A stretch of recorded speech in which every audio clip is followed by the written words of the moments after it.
با نام و یاد خدای مهربان سلام، نور، برکت، عشق و زیبایی در خاندانتان. امیدوار هستم همگی خوب و صحت و سالم و بردم هستید. برنامه نوبتی کتابخانه است و هم صحبت من هستند استاد عبدولی شریف زاده. استاد عبدولی شریف زاده نامزد علم تاریخ و همچنین دکتری دانشگاه اکسفورد هستند. استاد، با برنامه خیلی خوش آمدید. تشکر که دعوت رو پذیرفتید. بگویید چه حال احوال دارید؟ حال من بسیار خوب است. ما مثل همیشه با همون کار کسبی خود با تحقیق تاریخ و فرهنگ ملت مشغول هستیم.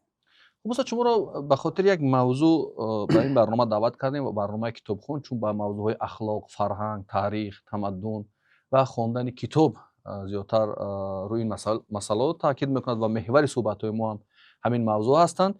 یک موضوعی که این اواخر در جامعه ما وسط اخبار عامه علیه دربارش سخن می‌رود، گفته می‌شود، این تأسیس کانون تمدن آریایی است. سرول استاد میخواستم بفهمم که در برابر اون که ما اکادمی علم ها داریم، اینستیتوت تاریخ داریم، آثارخانه ملی هست، دانشگاه ها هستند و چندین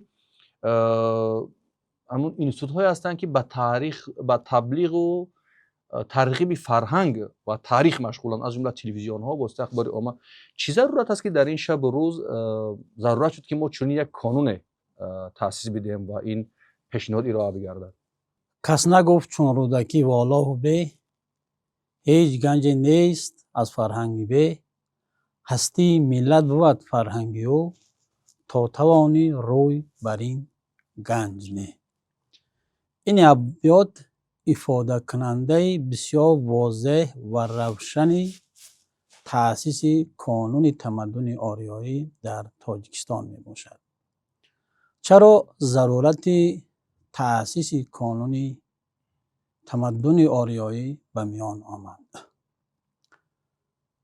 گپ در این است که زمان معاصر یک زمانی بی‌ثباتی سیاسی در سطح جهانی، یک زمان جهانی شوی است که این جهانی شوی به ملت ها و به دولت های ملی خطر زیاد دارد و برای آنکه دولت های ملی خود را در این جهان معاصر محافظت کرده توانند، باید که در جامعه آنها خودشناسی بلند ملی، هویت بلند ملی وجود داشته باشد و این خودشناسی ملی و هویت ملی باید پایه‌های مستحکم محافظت کننده وحدت ملی در جامعه از جمله در تاجیکستان باشند. و ما شاهد آنیم که دولت‌هایی که اذیت اقتدار اقتصادی آنها نسبت دیگر دولت‌ها پر اقتدارتر هستند و می‌خواهند که هستی سیاسی خود را در جهان معاصر حفظ کنند، اما تاریخ چندان درخشان در گذشته نداشتند. البته آنها کوشش میکنند که تاریخ و فرهنگ دیگر ملت‌ها را از خود نمایند و امروز تاجیکستان همچون میراثبری واقعی تاریخی و فرهنگی تمدن آریایی مسئول است که این دستاوردهای تمدنی خلق تاجیک را صاحبی نماید، حفظ کند، معرفی کند و در تکیه به ارزش‌های بسیار بلندی اخلاقی و علمی و خردگرایی همین تمدن‌هایی که در درازای تاریخ خلق تاجیک آفریدند باید که نسل جوان تاجیکستان را در روحیه بلند وطن دوستی، هویت ملی و خودشناسی تربیت کنند تا آنها قادر باشند که یک جامعه بسیار پیشرفته و برای آینده درخشان زمینه‌های گوناگون را فراهم آورند. همین کلمه‌ای که شما مثلا گفتید، هویت ملی، دولت ملی یا مثلا تمدن، مخصوصا تمدن آریایی، و ما زیاد میشنویم از واسطه اخباری عامه و حتی در شبکه‌های اجتماعی، گاهی حتی با طنز و شوخی، که مثلا این تمدن یعنی آریایی گفته می شود ولی دقیقاً روی چی سخن میرود استاد وقتی ما تمدن آریایی میگیم؟ یعنی فهموتر به مردم بفهمونیم که ما چی میخوایم. یعنی وقتی ما تمدن آریایی میگیم منظورمون کدام تمدن است؟ درباره چی تمدن سخن میرود استاد؟ ببین، اگر خود ما از نگاه ریشه شناسی واژه تمدن ما صحبت کنیم، ریشه تمدن اصلا یک واژه عربی است با مصدرش، مثلا با اون اصلا یک واژه عربی است که اصلا با مقیمی شدن مردم کجمنچی یا که به همون فرهنگ شهرسازی و شهرنشینی ارتباط دارد. تمدن یعنی گذشتن از حیات کجمنچگی به حیات شهرنشینی. تمدن یعنی که این مثلا تمدن ما همان زمان میگوییم که شهرها با وجود می آیند. ما تمدن همان وقت گفته میدونیم که قانون و تصویب میرسد. ما همان وقت تمدن گفته میتوانیم که یک دولت با وجود می آید و در اینجا تشکل‌های گوناگون علمی و فرهنگی همه اینا تمدن هستند و عالی‌ترین دستاوردهای انسان را این تمدن میگویند. یه تمدن آریایی منظورم کلمه آریایی. اگر ما سخن درباره چی میرود؟ همین خود آریایی مقصد. مثلا ببینید که آریایا، مردم آریا تبار، اینا مردمی هستند که در گذشته‌های خیلی دور آنها از خود چیز اختراع کردند. مثلا در بخش کشاورزی، آبیاری صنعی، هنر معماری، کلالگری، خیراتگرایی، علم، مثلا آفریدن نادره‌های تاریخی فرهنگی آنها سهم گذاشتند و عموما مردم دنیا اذیت عرقی یا که اذیت فرهنگی و زبانی با مثلا گروه‌های گوناگون تقسیم می‌شوند. مثلا بخش بسیار مهم مردم جهان را این مردم هندو اروپایی میگویند و مردمان هندو اروپایی باز تقسیم میشن مثلا با مردم هندو ایرانی که ما مثلا نیاگان تاجیکان منسوب هستیم به این مردم هندو ایرانی منسوب هستیم و اینها مردم بودند که مثلا از دورهای خیلی قدیم در حدود امروزه آسیای میانه و بیرون از آن زندگی میکردند و آنها با از خود نمودن تجربه تمدن‌های دیگر حیات خود را انکشاف دادند و در رفت انکشاف حیات خود آنها از خود مثلا میراث بسیار گوناگون تاریخی را، فرهنگی را باقی ماندند. در اینجا البته مثال‌ها خیلی زیاد هستند که ما شاید در دوام صحبت مثلا بیاریم. یعنی تمدن آریایی اگر به زبان ساده بگیم یک مجموعی دستاوردهای بسیار شایسته نیاگان ما تاجیکان در بخش اقتصادی، سیاسی، فرهنگی و آفرینش نادره‌های تاریخی و برای مردم دنیا باقی ماندن یک تجربه بسیار نظررس که استفاده از این تجربه میتواند که نتیجهش بهبودی مردم باشد، از جمله مردم دنیا. کانون تمدن آریایی پیشنهاد شد و ما الان شما شرح دادین تمدن آریایی. به سری خزم کانون صحبت کنیم استاد که همین واژه اصلا چی معنا دارد؟ چون بعضی حتی قانون فهمیدن که یک قانون بعد تفسیر میرسد که اون ارزش های آریایی را حفظ میکند، ولی اینجا کانون تمدن آریایی گفته شده است. مثلا این کانون چی واژه است؟ چی ترجمه دارد؟ چه خیلی باید بفهمن مردم این کانون چه خیلی بفهمن استاد؟ در حقیقت شما بسیار درست قید کردید که امروز واژه کانون را نه همه درست میفهمند و درک میکنند. بسیاری ها واژه کانون را با واژه قانون که این شکل عربی است و ریشه یونانی کنان دارد با آنها عوض میکنند. اما وقتی که ما کانون تمدن آریایی میگوییم، واژه کانون در کنسپسیون علمی کانون تمدن آریایی با معنای محل اصلی، خاستگاه یا که کوره آتش میگویند، با همین فهمیده میشود. یعنی که همین تمدن آریایی در کجا شکل گرفت، در کجا پیدا شد.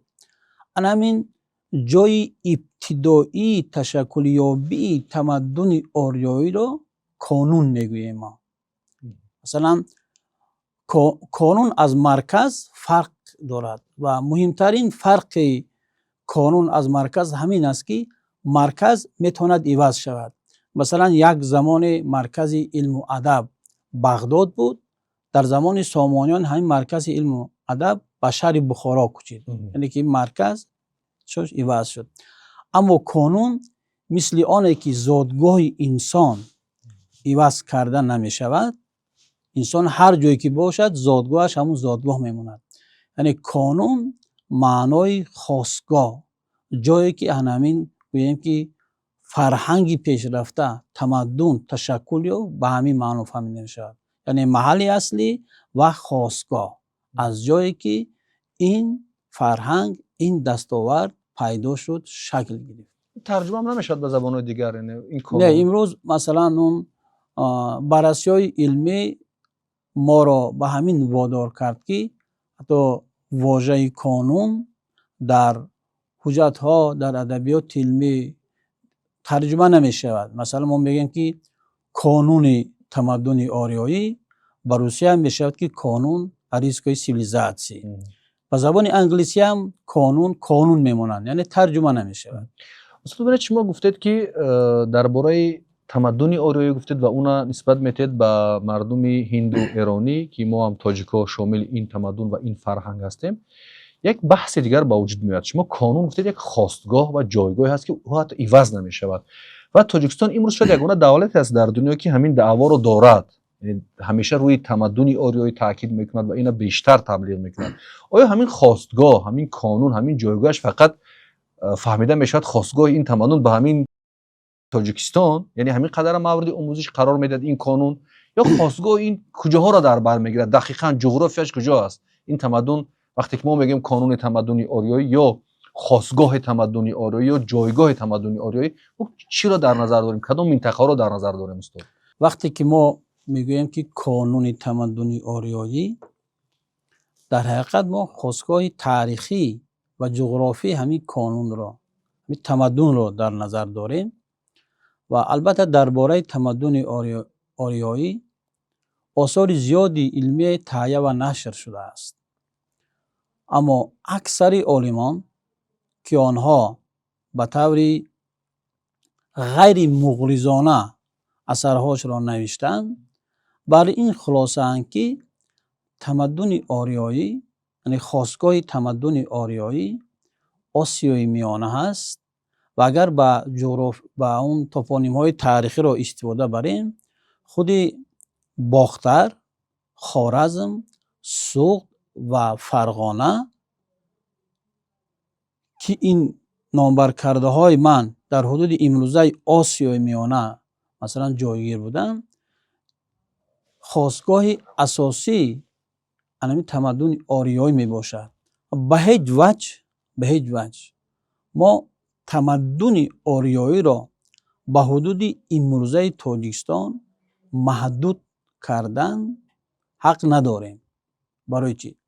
برای آنه که جغرافیای تمدن آریایی نسبت حدود امروزه تاجیکستان صدها مراتب فراختر است. اما اون رخدادهای تاریخی که در دوره صاحب استقلالی در تاجیکستان عملی شدن، این دلیل واضح همون است که هم از جهت تاریخی، هم از جهت فرهنگی، هم حتی از جهت حقوقی تاجیکستان میراثبر یا میراثخوری تمدن آریایی می باشد و هم در سطح جمهوری و هم در سطح منطقه و هم در سطح بین المللی برای صاحبی کردن تمدن آریایی، برای حفظ میراث تمدن آریایی و برای معرفی نمودن این تمدن و استفاده بری آن برای بهتر شدن زندگی مردم مسئولیت دارد. اولی صحبت هم یک اشاره کردیم که با وجود مثلا گفتیم وزارت فرهنگ و اکادمی علم ها و انستیتوت های تاریخی و در همین شب و روز باز تاسیس چنین یک کانون، یک مرکز که این یک مرکزی شاید بزرگ می شود، چرا ضرورت پیش اومد؟ چرا مثلا ما به همین اقدام دست دادیم و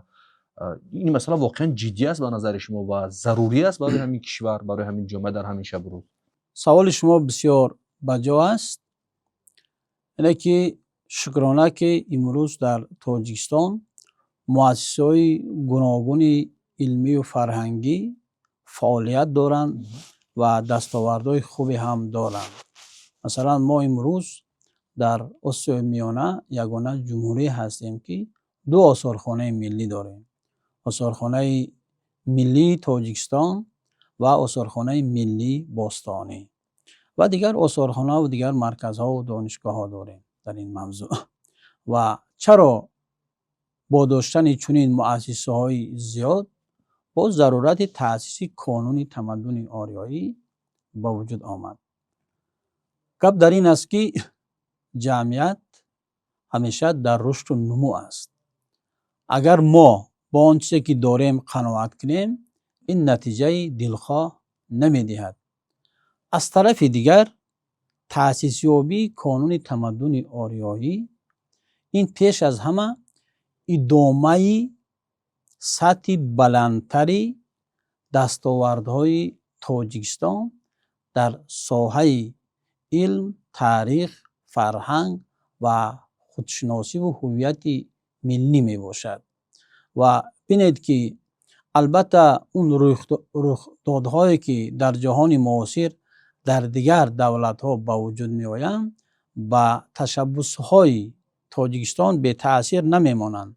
مثلا بینید که اون تشبس‌هایی که در تاجیکستان نسبت به مسئله های آب با وجود آمد، این به تمام جهان تأثیر گذاشت و جهان این تشبس‌های تاجیکستان را چکار کردند؟ دستگیری کردند. و از طرف دیگر بعضی تشبس‌هایی می شوند، بعضی حتی کوشش‌هایی که بیرون از تاجیکستان یعنی در خارج عملی می شوند، همه آنها به منفعت ملت تاجیک، به منفعت دولت تاجیکستان نیستند و تاجیکستان هم وظیفه‌دار است که برای حفظ یک پارچگی خود، برای حفظ وحدت ملی، برای تحکیم بخشیدن هویت ملی، خودشناسی ملی، باید چاره‌های قطعی را در سطح عالی عملی نماید. یعنی که ضرورت کانون تمدن آریایی همچون یک مؤسسه علمی تحقیقاتی مجموعوی این پیش از همه باز هم بهتر حفظ نمودن دستاوردهای نیاگان ما در گذشته، صاحبی کردن آنها، بهتر معرفی نمودن تاریخ و فرهنگ تاجیکان در گذشته و امروزه و همچنین در تکیه به همین دستاوردها بهتر نمودن زندگی مردم، یعنی زمینه گذاری برای آینده درخشان است. در جمعیت هر چیزی که با وجود می آید و هر دستاوردی که عملی می شود سرچشمه خود را دارد. در تمام تاریخ انسانیت هر مردم و ملت و دولتی که هر دستاوردی که در بخش اقتصادی و سیاسی و فرهنگی داشته باشد سرچشمه همه اینها خود مردم است و تنها شخصانی که آنها هویت بلند ملی دارند، شخصهایی که آنها شخصیتشون بزرگ هستند، آنها در صحنه‌های تاریخی همچون تشبسکار ظهور میکنند و برای باز هم بهتر شدن دستاوردها یک تکان جدی را عملی میسازند. استاد شما در همین صحبت چند دقیقه که ما سوال و جواب داریم صحبت داریم از حفظ بیشتر میگیم، یعنی حفظ ارزش‌های ملی، حفظ تمدن آریایی و حفظ زبان و آگاهی. معمولا از چیزی در زندگی ما حفظ میکنیم که با یک تهدید باشد. آیا واقعا یگام تهدیدی هم هست در منطقه به زبان ما، به فرهنگ ما، به هویت ما، به بدن ما؟ یعنی ما وقتی از چیز حفظ میکنیم این معنی نداره که ما با کسی جنگ اعلان میکنیم و ضد کسی هستیم، اما حفظ کردن گاه با اون معنی است که ما تهدید احساس میکنیم درباره زبان خودمون، فرهنگ خودمون و همون تمدن خودمون. و یکی از ضرورت دیگه شما فکر نمیکنید همین قانون که برای таҳдидҳое ки имрӯз дар ҷаҳони муосир мо мебинем ба забону фарҳангу таърих ин ҳам аст ё ки ин нигоронӣ вуҷуд надорад?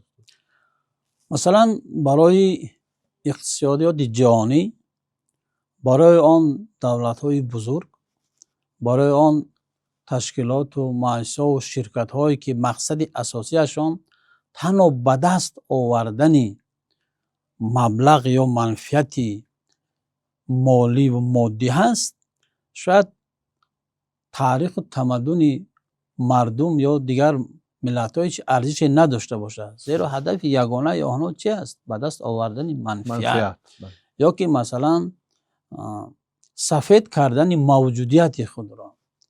аммо чаро мо дар бораи ҳифз бештар гап мезанем? мо барои ҳифз пеш аз ҳама барои он масалан суҳбат мекунем, ҳарф мезанем ки мо давлати миллӣ ҳастем ва пояҳои давлати миллӣ, фарҳанги миллиро чӣ ташкил медиҳад? пеш аз ҳама таърихи гузаштаи мо, дастовардҳои таърихӣ фарҳангии гузаштаи мо асоси ҳаминро ташкил медиҳад. яъне ки давлати миллии мо ба таври шиорӣ сохта нашудааст. давлати миллии мо танҳо дар шиорпардозии сиёсӣ сохта нашудааст ва аз ҳама муҳим, яке аз ҳама нуқтае ки бисёр муҳим ҳамин аст ки масалан худи таъсиси қонуни тамаддуни ориёӣ ва ҳатто зарурати ҳифзи мероси таърихию фарҳангӣ ҳамин аст ки мо бояд дар сатҳи олӣ ба таври касбӣ исбот карда тавонем ки мо тоҷикон мардуми буммии Осиёи Миёна ҳастем. моро касе аз дигар минтақа ба ин ҳудуд наовардааст. мо аз замонаҳои қадим, ҳатто аз давраи асри сангу неолиту баъдтар дар ҳамин ҳудуди Осиёи Миёна зиндагӣ мекардем. тамоми ҷидду ҷаҳди Тоҷикистон, фарзандони фарзонаи он дар давраҳои гуногуни таърихӣ ба ҳамин равона карда шудааст ки тоҷикон мардуми буммии Осиёи Миёна буданд, ҳастанд ва мемонанд. агар неолиту палеолиту он давраҳои қадимии таърих ва то ба имрӯз дар ин минтақа буданд, касе инҳоро ба ин ҷо наовардааст ва онҳо мардуми буммии ҳамин минтақа ҳастанд. вале як баҳсое ки имрӯз аз тарафи баъзе кишварҳо сурат мегирад ва подкастҳое ки мо тамошо мекунем аз ин тарафу он тараф барои мо ҳам мефиристанд, воқеан ин баҳс хеле шадид мешавад ин шабу рӯз. ва як чиза ман устод мехостам инҷо шумо посух бидед ки ҳамин тоҷикон, яъне худи калимаи тоҷик ки мегӯян дар асри 9-10 пайдо шуд, ино чӣ рабте доранд ба он давлатҳои ашкониону сосониону гузаштаи тамаддуни ориёӣ? воқеан чӣ нақше дорем мо тоҷикон? масалан ино мега баъдтар пайдо шуданд ва ин ҳазорсолаи охир ҳастанд ва ино худшонро масалан қадимтар мебаранд ба 5500 соливу 6000. воқеан далели мустаҳками мо дар ин мавзӯъ чи аст устод?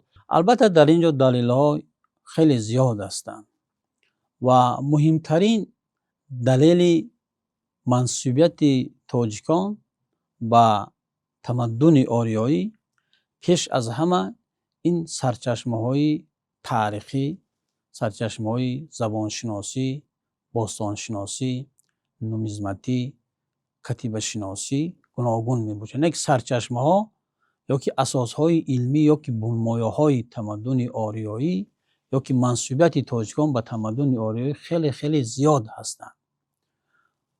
агар мо мисол забонро мисол биёрем, яке аз унсурҳои асосии тамаддуни фарҳангӣ ин забон мебошад. чаро мо имрӯз мегӯем ки забон ҳастии миллат аст? зеро ки забон на танҳо як воситаи ифода намудани масалан мақсад ё ки забон на танҳо идомаи тафаккури инсонӣ тавассути овоз аст. ва бинем ки дар гузаштаҳои хеле дур, агар мисол мо давраи неолитро мисол биёрем, дар он вақт хат вуҷуд надошт. инсонҳо наменавиштанд. яъне ки воситаи расонидани иттилоъ ё хабар вуҷуд надошт. танҳо инсонҳо бо имому ишора یا که با نوشتن رمزهای گوناگون در بالای سنگ و دیگرها فکر خود را چکار میکردن؟ تصویر میکردن. مثلا در دوره نیولیت یک نمودی دستاورد انسانی یعنی که پتروگلیفا پیدا شدن که انسان مشغولیت خود را در بالای سنگ تصویر میکرد و این را امروز در علم معاصر پتروگلیفا میگویند. در اونجا ما ببینیم که انسان قدیم مثلا با شکار بز کوهی مشغول شده است، یا که میبینیم که در اونجا یک آفتاب تصویر شده است یا سر انسان مثل آفتاب تصویر شده است. یعنی که انسان جهانبینی خود را، شغل خود را نه به خط بلکه توسط تصویر انعکاس میکرد. بعدتر مثلا اتحاد انسان ها پیدا شدن. اول انسان یک زندگی انفرادی داشت، بعد قوم و قبیله و خلق اینا تشکل یافتند. با مثلا پیشرفت اقتصادی جمعیت انسانی دستاوردهای اون هم زیاد شد. مثلا ببینید که چرخ کلالگری پیدا شد، عربه یعنی واسطه نقلیات پیدا شد، بعدتر دیگر و دیگرها، و بعدتر خط پیدا شد و اینها را خطی که مثلا در بالای سنگ و چوب و دیگر اشیای سخت می نویسند، اینها را یادگاری های اپیگرافی می گویند. و در این متن مثلا نمود خط است، نوع زبان است. در اینجا جهانبینی همون دوره، مثلا حوادث همون دوره، جغرافیای همون دوره ذکر شده است. ما می توانیم که کتیبه بیستون را بیاریم، زمان هخامنشیان را مثال بیاریم، یا که مثال روشن که منسوبیت تاجیکان به تمدن آریایی ویدها یا کتاب اوستا است. مثلا امروز یگان مردم دیگر از جمله یگان مردم ترکتبار یا که عرب گفته نمیتواند که این کتاب اوستا مثلا منسوبی یا که آفریده نیاگان ما هستند. اینا را فقط مردم آریو تبار گفته میتواند که اوستا این یادگاری تاریخی فرهنگی ما آریایی هستند. و امروز در زبان تاجیکی معاصر واژه‌هایی هستند که این واژه‌ها در مثلا متن اوستایی وجود دارند. من میتوانم مثال بیارم. مثال ببینید که ما واژه جشن و امروز بیشتر در ما معمول است واژه عید. حتی در قانونگذاری جمهوری تاجیکستان قانون مخصوص درباره عیدها است یا روزهای عید است. بله. اما قانون درباره جشن نیست. اصلا واژه جشن این از واژه قدیمه اوستایی جشن گرفته معناش ستایش و پرستش می باشد. و جشن در زبان امروزه ما هم استفاده می شود. دیگر مردم گفته نمی توانند که این جشن واژه مثلا عربی است یا ترکی است یا فلان فلان. یعنی که یک سرچشمه مهم این چی است؟ زبان است که از مثلا دورهای خیلی قدیم در شکل متن‌های گوناگون، اول در شکل شفاهی، بعدتر در شکل متن مثلا باقی ماند و امروز مورد استفاده برده می شود. البته علاوه بر خود همین زبان، خود میراث تاریخی فرهنگی است. میراث تاریخ فرهنگی همین است. مثلا ببینید که واژه آریایی در کجا ذکر شده است؟ مثلا در اون چیزی که با میراث ویدی تعلق داره، مثلا در ریگویدا واژه آریایی بسیار ذکر شده است. بعدتر در اوستا هم مثلا واژه آریایی به شکل خاص خود ذکر شده است. بعد از مثلا دوره اوستایی حتی مثلا در زمان هخامنشیان واژه آریایی هم ذکر شده است در مثلا متن‌ها و کتیبه‌ها. در دوره ساسانی‌ها هم همین هست. حتی در دوره اسلامی هم مثلا ببینید که ناصر خسرو همین واژه آریایی را به معنای آزادگان استفاده میبرد که البته ارتباط دارد به چی؟ به همون معنای واژه آریایی که مثلا در اینجا یک این ارتباط دارد با مثلا مردم آزاد، مردم نجیب، مردم شریف. و بعد دیگر که خودی اون چیزی که ما در تاریخ آفریدیم، مثلا اگر از دولت داری گوییم که ما چی ارتباط داریم، مثلا امپرای هخامنشیا اینها را کی آفرید؟ هخامنشیا آفریدن. که هخامنشیا کی هستند؟ اینها مردم آریو تبار هستند. اینها بیرون از حدود امروزه تاجیکستان یا آسیا میانه در تاریخ انسانیت اولین شکل دولت داری رو در شکل امپریا تأسیس دادن. ولی همین هخامنشی ها از کجا به حدود مثلا پارس به حدود امروزه ایران رفتن؟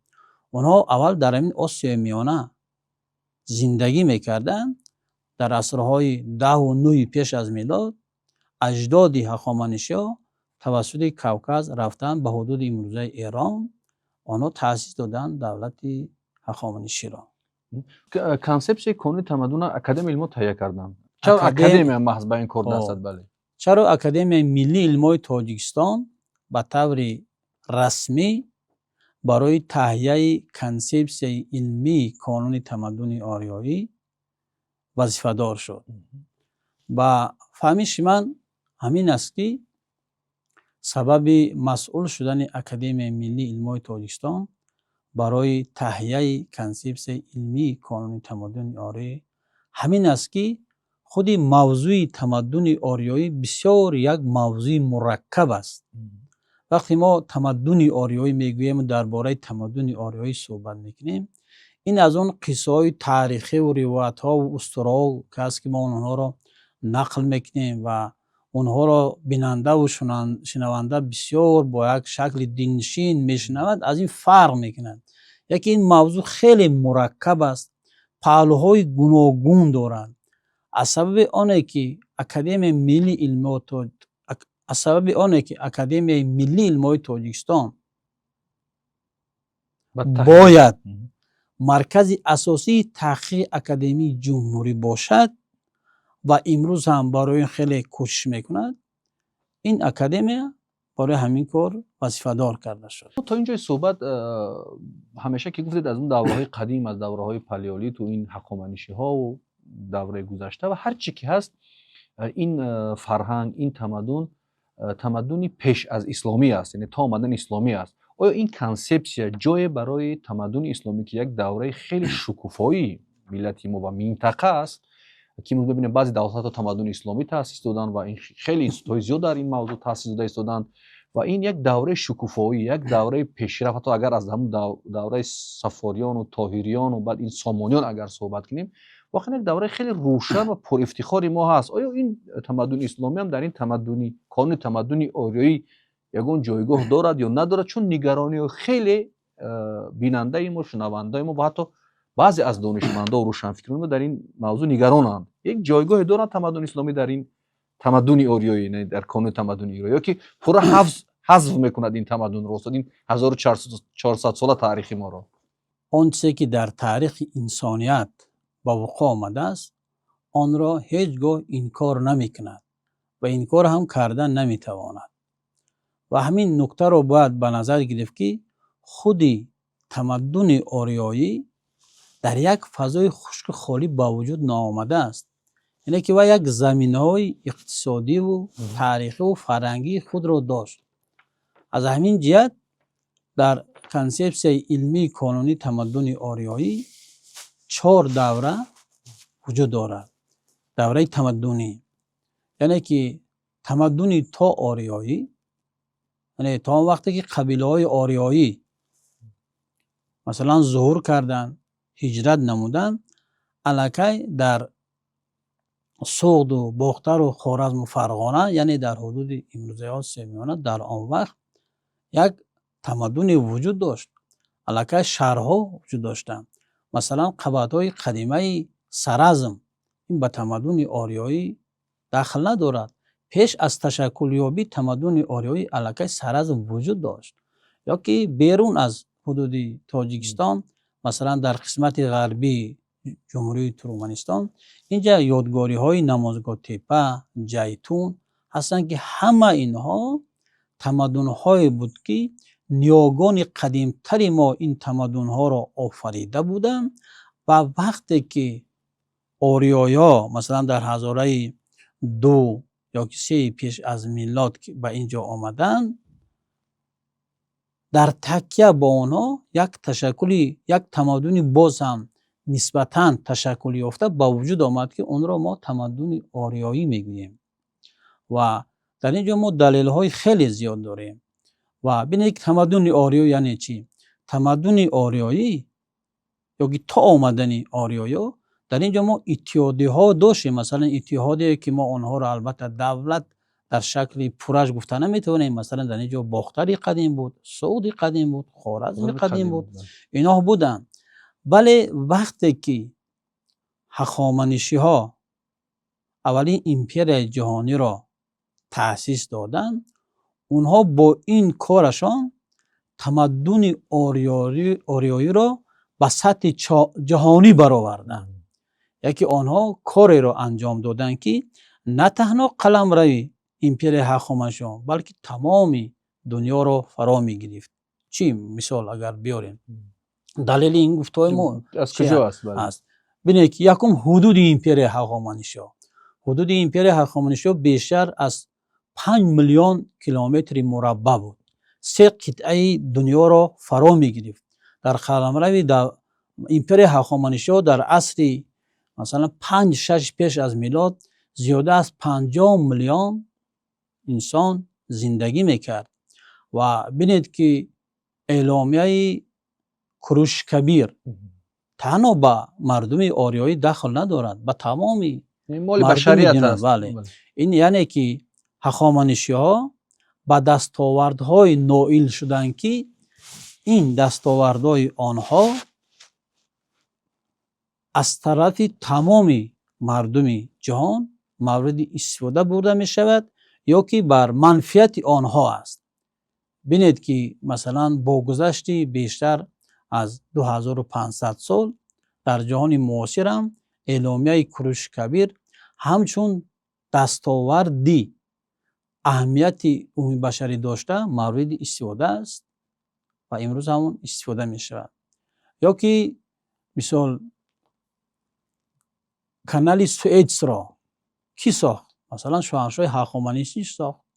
یا که مثلا امپرای هخامنشی با جمع آوری نمودن مردم های گوناگون، خلق های گوناگون که آنها صاحب زبان و فرهنگ و اعتقاد گوناگون بودند، یک امپرای را ساخت که در این امپرای تعصب وجود نداشت و آنها توانستند که با دستاوردهای گوناگونی مثلا اقتصادی و دیگر نائل شوند.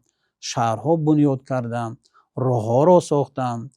مثلا در زمان هخامنشی در تاریخ انسانیت به معنای امروزش اولین بانک ها پیدا شدند، اولین راههای بین المللی پیدا شدند، یا که پست پیدا شد. امروز اگر اینترنت باشد، پس در آن وقت هخامنشی برای انسانیت اولین بار مثلا پست را با وجود آوردند که در یک وقت نسبتا کوتاه زیر نظارت سیاست دولتی یک خبر، یک اطلاع از یک نقطه از یک شهر به شهر دیگر در یک وقت معین رسانیده میشد.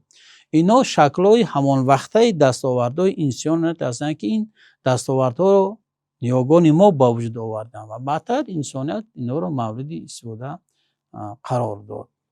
اون سوال من اونجا بود که مثلا جایگاه تمدن اسلامی در این تمدن آریایی چیست؟ یکی از نگرانی‌هایی که جامعه را فرا گرفته است و این نگرانی خیلی شدید هم هست استاد، که می‌خواستم درست‌تر ما به بیننده ما بفهمونید که آیا این تمدن اسلامی 1400 سال هم در این تمدن آریایی جایگاه دارد؟ چون ما یک تمدن زنده است که مردم سر و کار میکنند. بله. و چی میشود این جایگاه استاد در این؟ بله ببینید که من خواستم که با همین سوال شما به طور مشخص جواب دهم، اما یک بار به این سوالی شما جواب دادن غیر امکان است. چرا که ما گفتیم که به 4 دوره تقسیم شده است. تمدن آریایی، تمدن آریایی که من مثال مفصل آوردم برای زمان هخامنشی‌ها که برای اون بیننده و شنونده محترم ما را بهتر فهمد. بعد ما داریم تمدن آریایی در دوره اسلامی. یک نکته که باید بسیار تاکید کنم، همین را ما باید بگیم که تمدن این روند تاریخی است. این اعتقاد نیست، اعتقاد دینی نیست.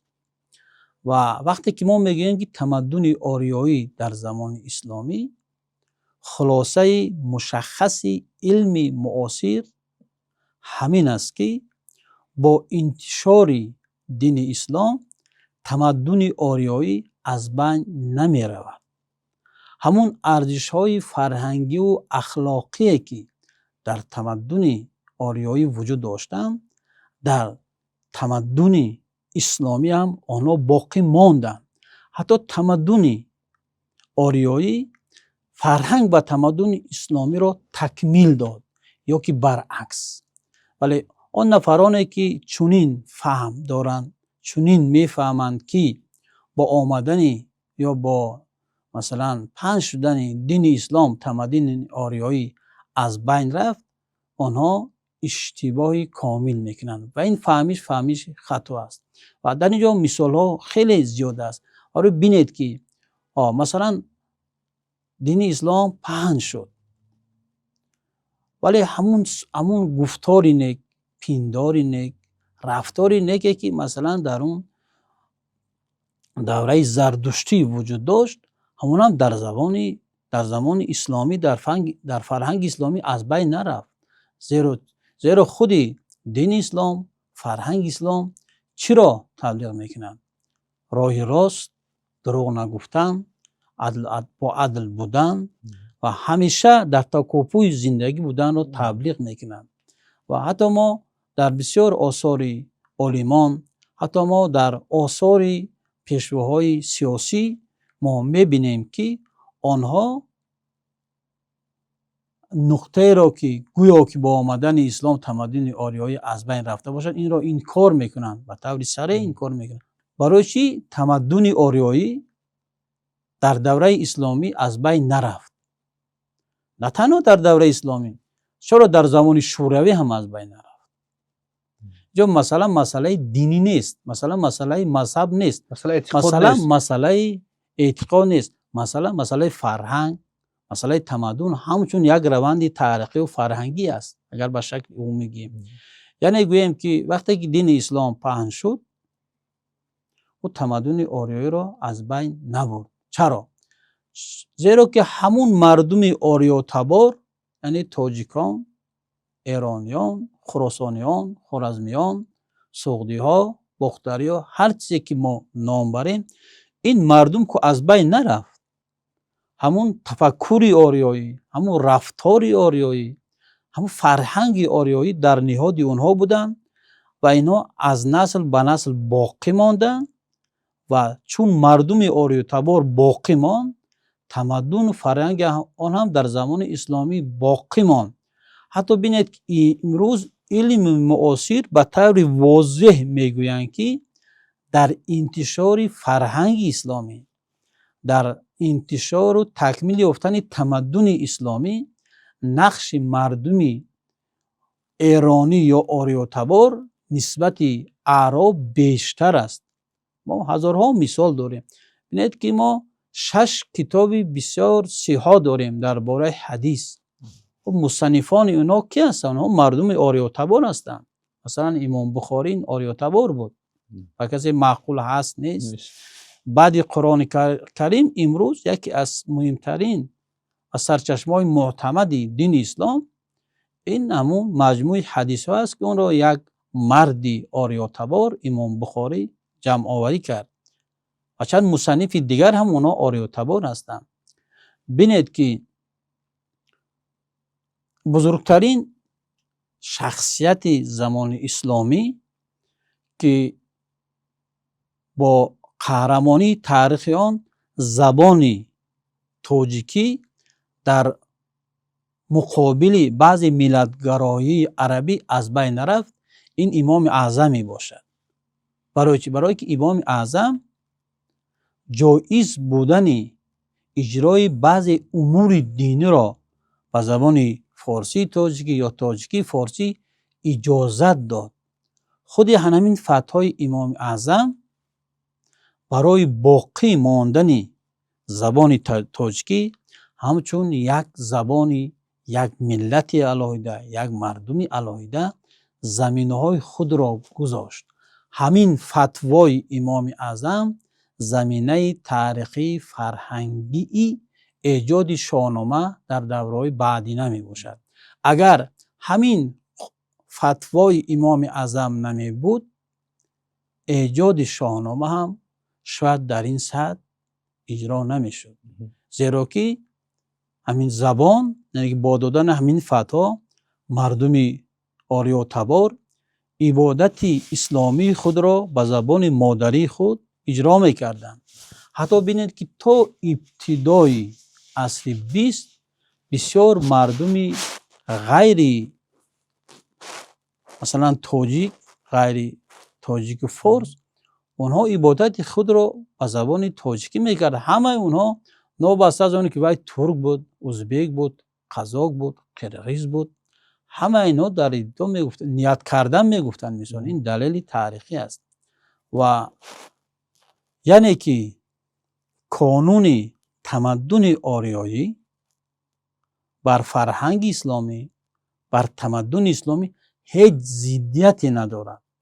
برعکس تأسیسیابی کانون تمدن آریایی همچنین مؤسسه مجموعه‌ای تحقیقاتی، معرفتی، فرهنگی میتواند که برای باز هم بهتر و بیشتر شناخت شدن تمدن‌های دوره‌های گوناگون، یعنی تمدن‌های تا آریایی، اسلامی و معاصر، خدمت‌های بسیار بزرگ را هم در سطح منطقه هم در سطح جهانی انجام دهد.